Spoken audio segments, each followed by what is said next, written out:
I've lived so many different lives. I think we're all trying to figure out kind of who we are. Had the amazing life to be able to represent the U.S. in 2 sports, in track and field and in bobsled.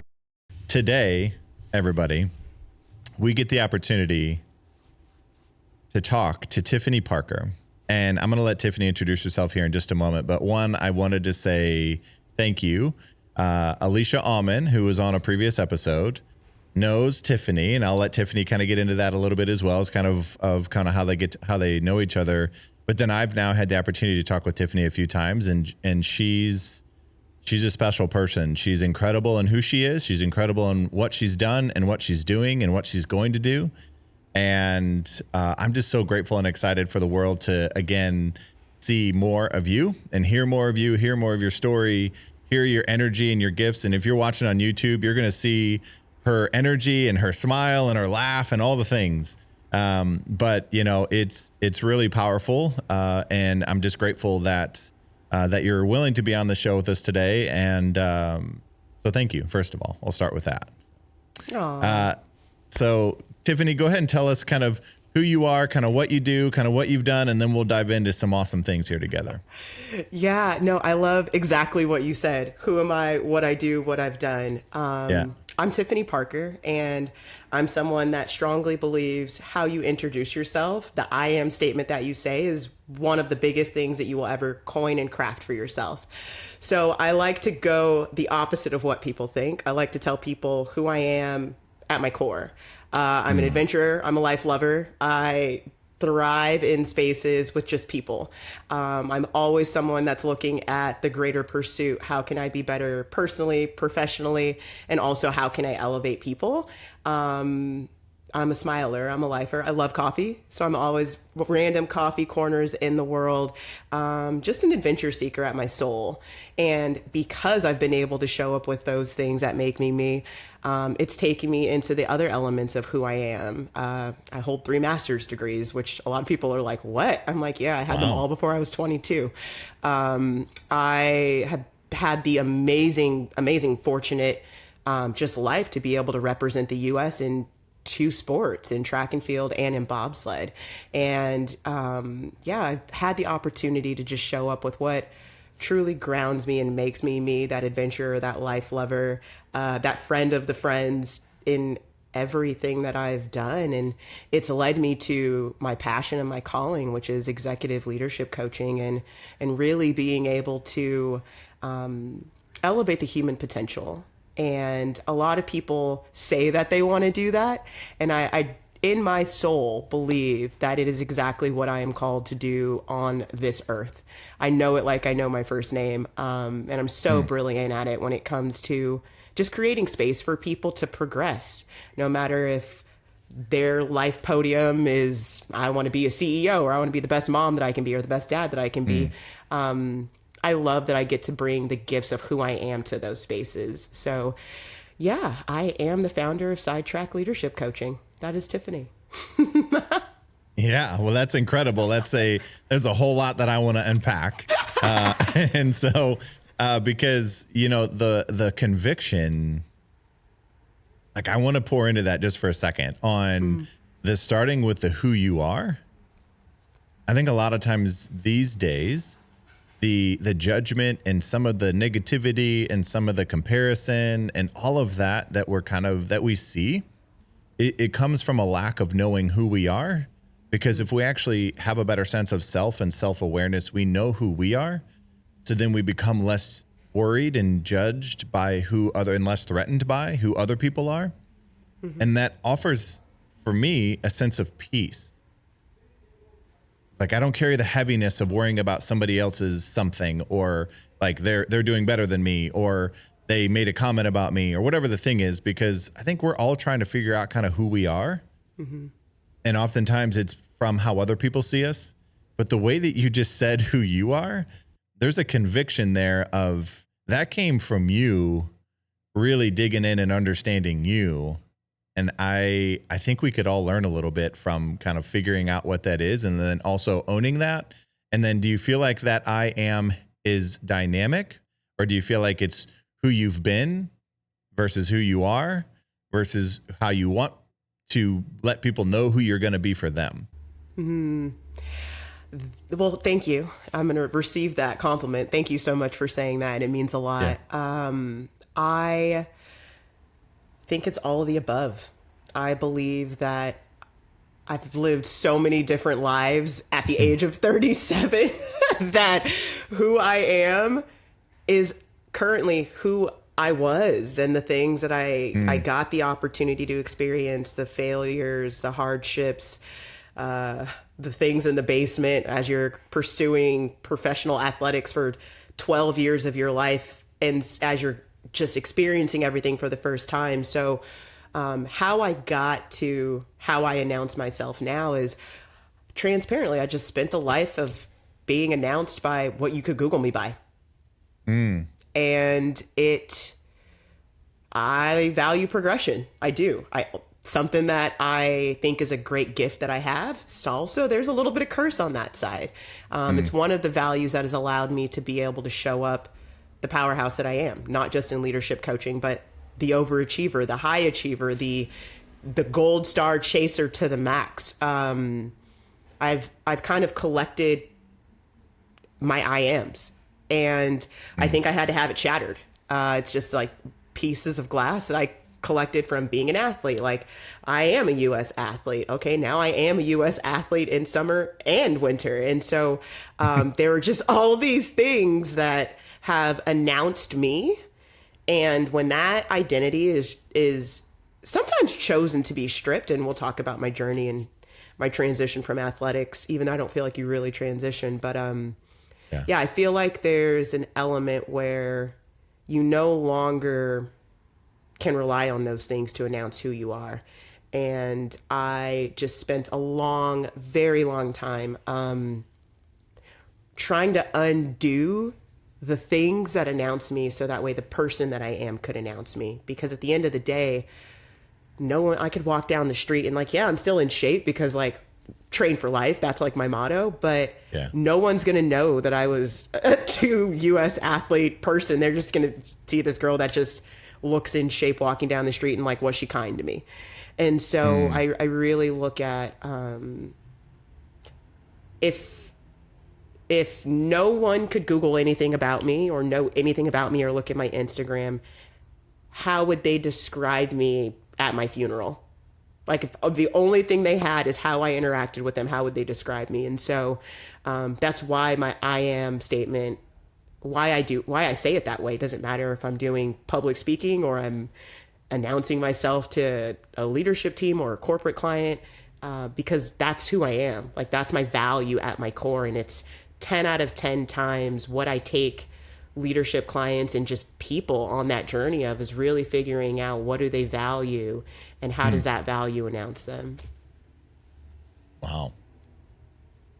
Yeah, it's interesting too, because I think about I am statements. It's actually in my first book is so my first book is a journaling book. It's called Practice Gratitude, Find Joy, and every page has a inspirational kind of thought-provoking quote, and then a journaling section of 3 things you're grateful for, 2 things you appreciate about yourself, and then an I am statement. And the gift that I'm hoping that people find in each of those pages is presence. And the other thing about your I am statements, again, I've only had the chance to talk to you a few times yet, at this point, but your I am is also a very affirming and calming sense of who you are and how I can expect you to show up. And we've just talked about the who you are, but when you can create certainty and psychological safety with people that you have conversations with because of how they know themselves, you don't have to wonder how they're actually going to show up the next time. And that's the really powerful thing that, again, your coaching is really from a human level while also the leading level, of which I really appreciate about kind of what you're saying. And one question I do have for you too, if you don't mind, if I go into kind of a kind of the executive coaching question before I go into some life things. Yeah. Do you feel like your sense of progression, your desire, your belief, your certainty, do you feel like that you bring that side of you and you look at everyone who's lucky enough to get to work with you through that lens of you believe because you've done so much growth and progression in your own life, you then have developed tools clearly and systems and processes and habits and mindsets and, you know, all these different things.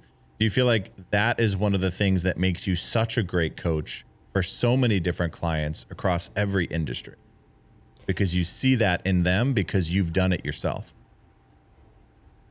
Yes, I do believe that. I believe not a lot of people know this, but my background before I did coaching, even while I was doing athletics earlier on, is actually behavioral wellness. So I've studied the behaviors of people, how you show up, how you do what you do for almost 15 to 20 years. And so as I interact with executive clients, no matter what their industry is, I'm always looking at what are your behaviors? Have you even identified your behaviors? Because if you don't understand those behaviors, when I walk people through the process of discovering or rediscovering what they truly value, now we have a sticky point. The behaviors that you exhibit and the values that we've extracted, are they actually yielding the action that you want to take place? And so that little trifecta, the behaviors, really looking at the values and looking at the action, I can take that and scale that into any different industry with any different person from any different age range and any different experience, because it's who the individual is. And I think that's what makes me so great is I know high achievement, I know high accomplishment, I most importantly know sustainability and consistency. And because I know the behaviors that we're going to say 9 out of 10 times you need to exude and exhibit to be however you want to define a high performer or an elite in whatever your elite is, that comes with like a game plan and a map. And if you don't know what that game plan and that map is for yourself, it's not that you can't hit the target, but the likelihood of you hitting that target drastically drops. So it's a privilege to be able to do leadership coaching in the way that I have. And it's one of those things, like it used to be a belief like, oh yeah, I believe that I can like help everyone. No, I know it like I know my first name. There is yet to be a person that I have coached and I have dealt with some like it's like the joke where like, oh, you're not doing brain surgery.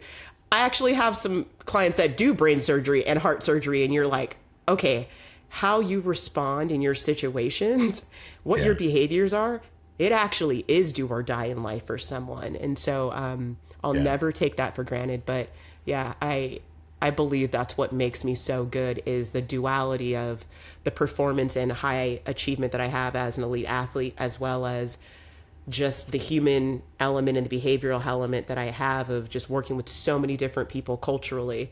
Both those things are just married to who I am as a person. Yeah. Yeah. I'm sure the two, again, there's this sometimes cognitive dissonance to where who we are for other people, for work, if you want to call it work, is different than who we are for our closest friends. Of which I highly doubt, knowing you the way that I do, that you are always you. Like if you're fortunate enough to be anywhere near Tiffany's energy, you're going to get this Tiffany every time.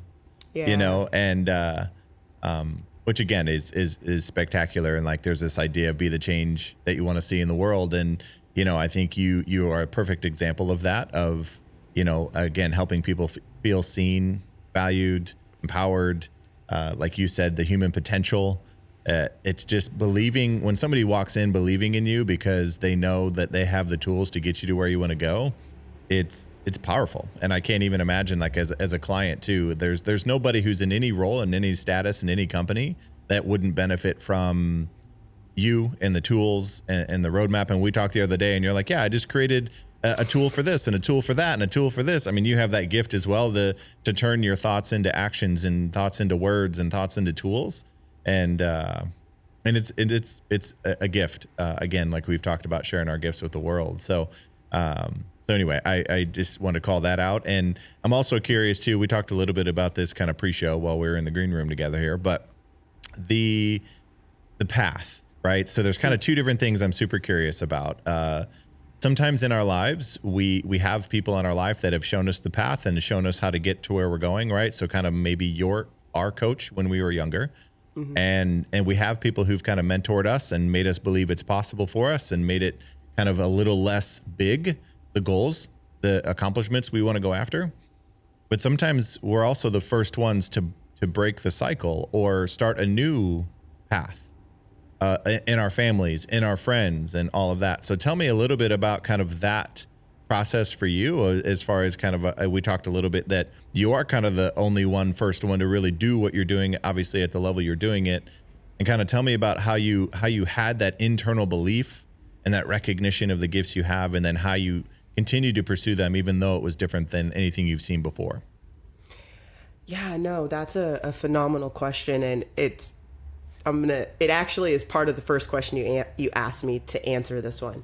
The I am statement and what I've learned how I have identified my 3 core values. Like there's more than 3, but for me, there's been 3 that have been the mirror of the story that I'm about to tell you of how I got to where I got to. So my first value is authenticity. I will, like you said, you're like, man, it's like so cool. You show up the person that you are. It's because I actually value in my soul authenticity.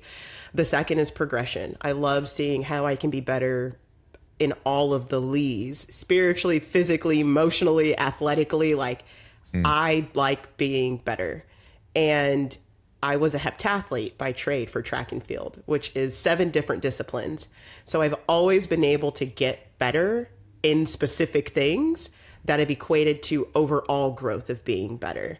And so I valued progression. I lived progression, and I get the opportunity to take it into how I connect with people now. And my third one is it's 3.5 because it's 2. It's fun and freedom. I truly believe I have a gift of making hard conversations light. And no matter what it is, it could be death, it could be just anything someone is experiencing, not diminishing it and not poking fun at it and making it a joke, but really at its core, creating space for it to allow the person or even myself to transition with that thing that you are working with, no matter what it is. And so the question we get back to is what was this path and how did I kind of get here? I don't have a family of Olympians. I don't have a family of Team USA athletes. My dad played baseball minor league for a little bit. So I had kind of some exposure, but it wasn't the typical, your kid sitting in the stands, the things you see. That I didn't have that. I've always watched sports. I've always just loved sports as a kid. That was kind of me and my dad and my brother's jam and thing. I remember watching Green Bay and the Cowboys play, and just that was my pastime with my dad and my brother. There's 3 older girls and then 1 younger boy. So my brother was the golden child, the only boy, the youngest kid, the everything. And so my 2 older sisters are 8 and 11 years older than me. And so there's a huge gap. They're 3 years apart. Me and my brother are 3 years apart.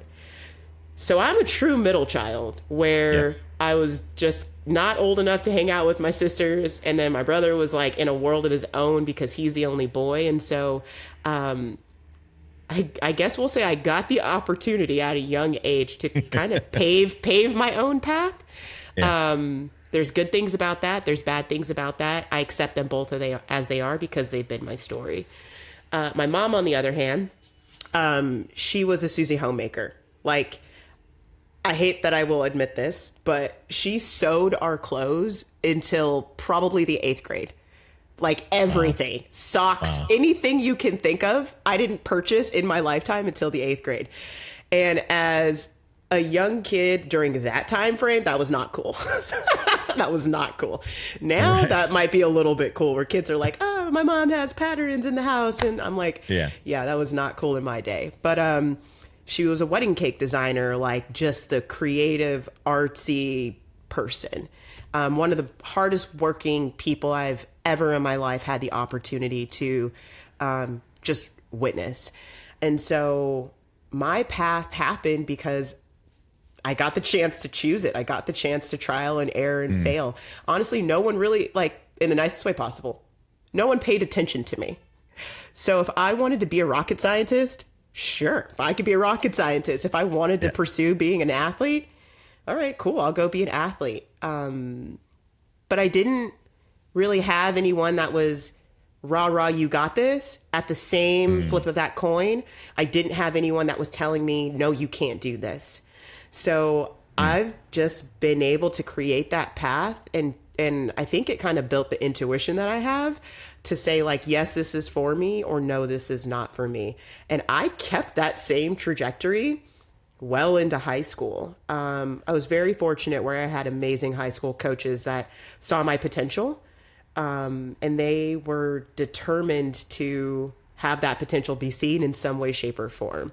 I remember sitting in the stands with one of my coaches, Coach Mike, and we were talking about school, and school being kind of my outlet of my situation at home.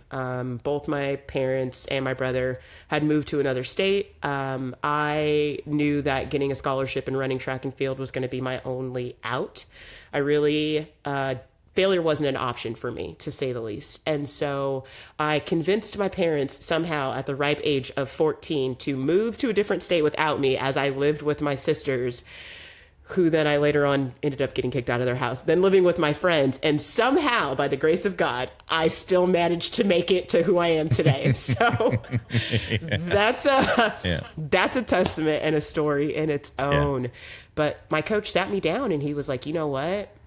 No matter what you decide to do, he was like, your education is something no one's going to be able to take from you. And so I believed that's what coined my, all right, if education is the one thing no one can take from me, he was like, you can get hurt. People can take your athletic career from you. They can cut you from a team. Like, relationships can be over. Your ability to be able to learn and obtain information is something that no one will ever be able to steal from you. And so I don't know why I took that to such heart that I did, but it's why I look at things the way that I look at it, the perspective that I seek.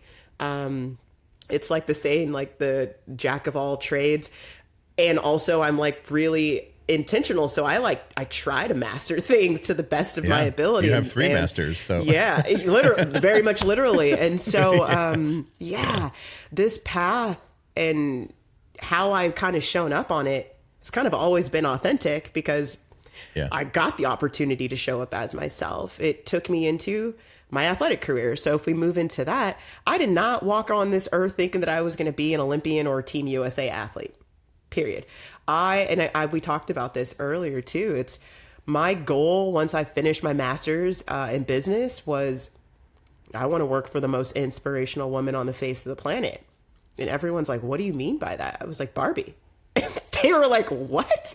I'm like, yeah, I want to work for the person that can be in front of everyone. She can change and be whoever she wants to be for whatever audience she needs to be it for. And it allows people to see someone that looks like them. Like, she has the ability to be a mirror that someone else, like a reflection for someone else that they never saw.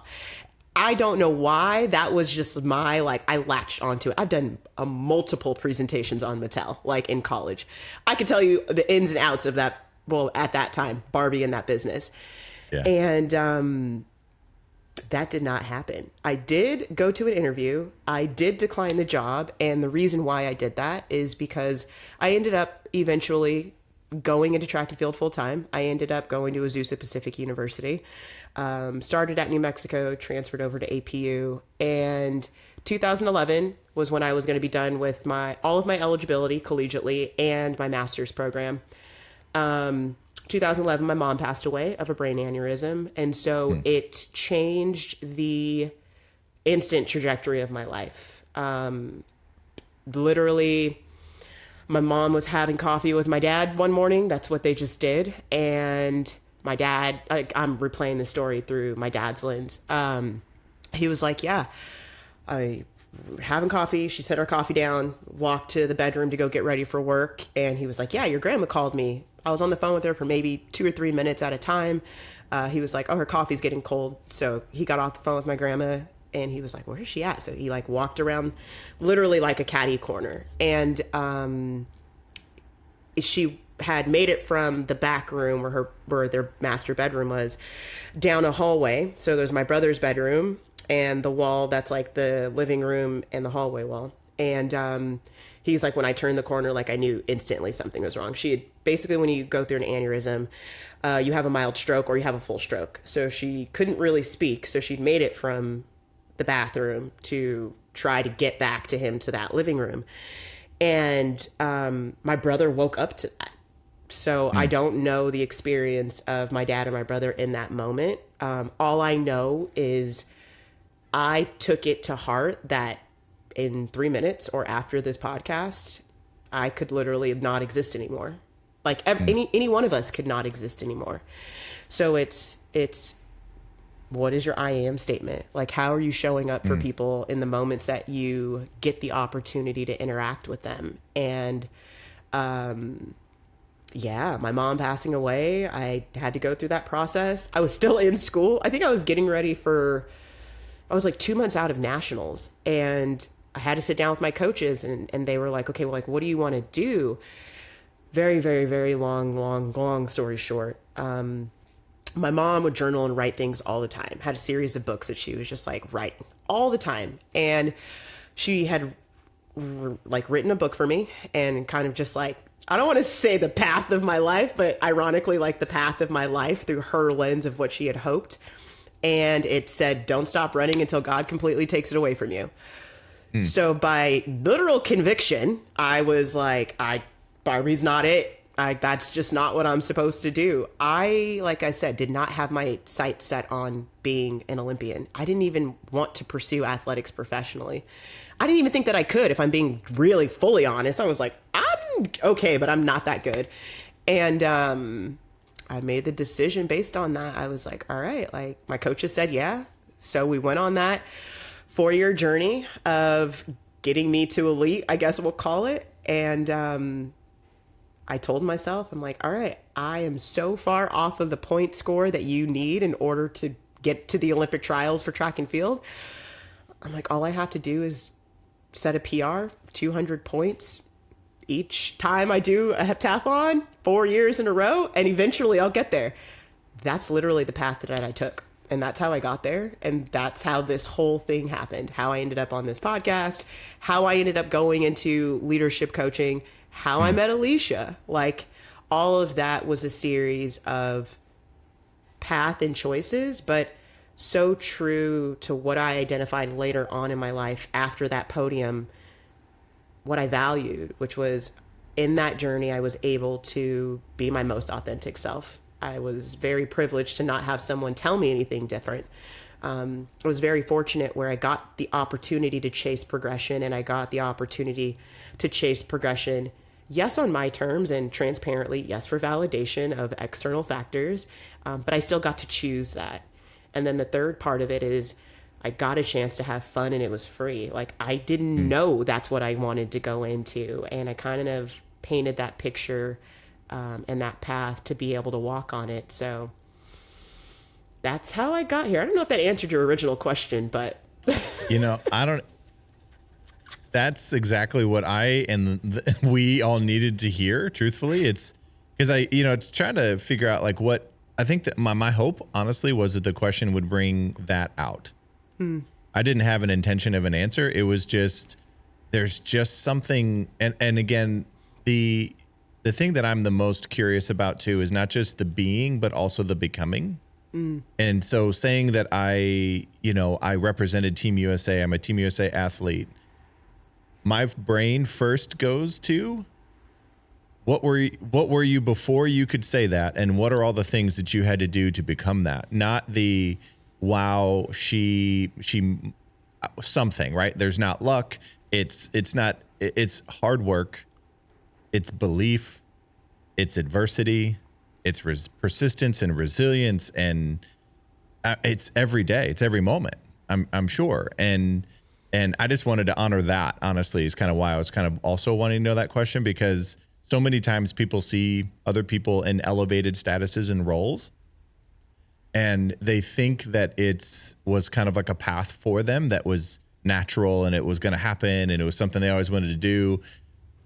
But my hope is honestly that people hear that you didn't plan on doing the things that you did. You stayed true to who you are that brought you to places, and again, who you are made you recognize opportunities that were aligned with who you are. And then a message from your mom being something so profound that made you switch your focus on your why, maybe, right? Or your path. I think that's so empowering for so many people to hear it. Your path kind of starts with you, starts with understanding who you are, not something that somebody else gives you. Because I think, again, we talk about this a lot, but hoping that somebody else does something for us to help us to get to where we want to go is a lonely road. And it's kind of a hopeful road, truthfully. Not that hope isn't a great thing, but it can't be the only thing. Yeah. And helping people understand that if they aren't where they thought they were going to be, it doesn't mean that they still can't be where they want to be.